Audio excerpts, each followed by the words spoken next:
Welcome to my channel. ఈరోజు మా ఇంట్లో డిన్నర్లోకి మటన్ కర్రీ అండ్ జీడిపప్పు కర్రీ ప్రిపేర్ చేస్తున్నానండి. మరి మటన్ జీడిపప్పు కర్రీ కాంబినేషన్ అయితే చాలా బాగుంటుందండి, చాలా టేస్టీగా ఉంటుందండి. మరి ఈరోజు నేను డిన్నర్లోకి అయితే మరి ఈ కర్రీ ప్రిపేర్ చేస్తున్నానండి. మరి ఎలా చేయాలో ఏంటో ప్రాసెస్ ఏంటో చూసేద్దాం రండి.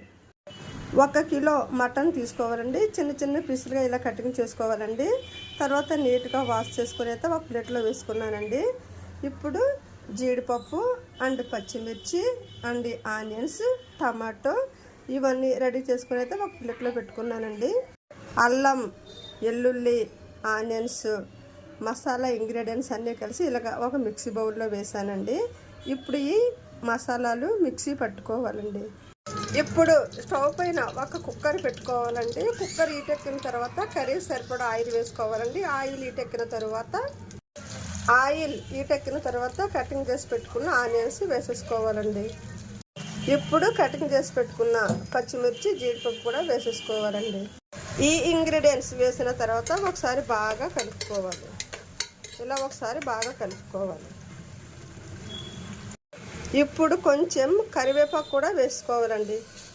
ఏ కర్రీలోకైనా సరే రాజు కరివేపాకే కదండి. కరివేపాకు లేకపోతే ఏ కర్రీ కూడా లేదండి. కరివేపాకుతోనే మంచి స్మెల్, మంచి టేస్ట్ మనకు వస్తుందండి. ఒకసారి ఇలా బాగా కలుపుకోవాలి. కరివేపాకు కూడా వేసుకున్నాం కదా, ఒకసారి ఇలా బాగా కలుపుకోవాలి. ఇప్పుడు టేస్ట్కి సరిపడా సాల్ట్ వేసేసుకోవాలి. సాల్ట్ వేసుకున్నాము కదా, ఇప్పుడు ఒకసారి ఇలా బాగా కలుపుకోవాలి. ఇలా ఒకసారి కలిపేసుకుంటే సరిపోతుంది.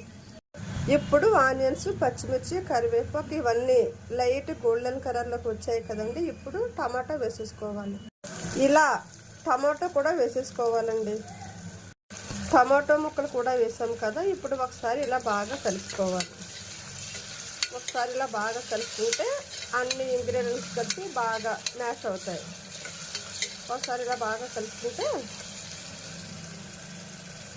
సరిపోతుంది.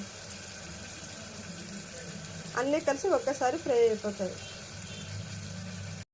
అన్ని ఇంగ్రీడియంట్స్ ఈ మిక్సీ బౌల్లో వేసుకున్నాం కదండి. ఇప్పుడు కొంచెం హోమ్మేడ్ మసాలా పౌడర్ కూడా వేసుకొని ఇది మెత్తగా మిక్సీ పట్టుకోవాలండి. అల్లం, వెల్లుల్లి, onions, masala ingredients, homemade masala powder అన్నీ కలిసి నేను మిక్సీ పట్టేస్తానండి. మనకి ఇప్పుడు ఈ ఇంగ్రీడియంట్స్ అంతా బాగా ఫ్రై అయిందని చూసారా, దగ్గరికి బాగా పేస్ట్లా బాగా ఫ్రై అయింది కదా. ఆనియన్స్, పచ్చిమిర్చి, టమాటో ఈ ఇంగ్రీడియంట్స్ అంతా ఫ్రై అయ్యింది కదా. ఇప్పుడైతే మనం